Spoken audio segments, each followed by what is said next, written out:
हाँ दोस्तों, हो जाइए तैयार। बहुत जल्दी खेसारी लाल यादव जी का नागिन वाला सॉन्ग रिलीज होने वाला है। तो कौन सा चैनल से रिलीज होगा, तो आज की वीडियो में हम बात करेंगे। तो वीडियो को एक लाइक और चैनल को सब्सक्राइब कर दिएगा।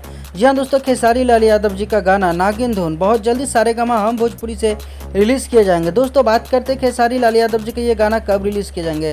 तो दोस्तों बता दूं, दीपावली से पहले इस गाने को रिलीज कर दिए जाएंगे सारेगामा हम भोजपुरी पे। तो दोस्तों बताना चाहूँगा, इस वीडियो में नजर आएंगे खेसारी लाल यादव जी। दोस्तों बात करते गीत का, तो खेसारी लाल यादव जी के साथ शिल्पी राज का भी आवाज़ आप लोग को सुनने को मिलेगा। वैसे तो खेसारी लाल यादव जी का एक से एक ब्लास्ट लेवल का सॉन्ग आप लोग के बीच में बहुत जल्दी रिलीज किए जाएंगे सारेगामा हम भोजपुरी से, और बहुत सारे ऐसा चैनल है जिससे आप लोग को सुनने को मिलेगा। जी हाँ दोस्तों, जिस चैनल से मटक मटक सॉन्ग आया था, उस चैनल से खेसारी लाल यादव जी का एक और ब्लास्ट लेवल का गाना आएगा, जिस गाने का आप लोग बेसब्री से इंतजार करें। तो फाइनली आप लोग को एक से एक पिक देखने को मिल रहा है। और दोस्तों कल आप लोग के बीच में बोल रहा था बोल का ट्रेलर रिलीज हो रहा है, तो आप लोग जरूर देखिए उस ट्रेलर को, अपना प्यार और आशीर्वाद उस ट्रेलर को जरूर दीजिएगा।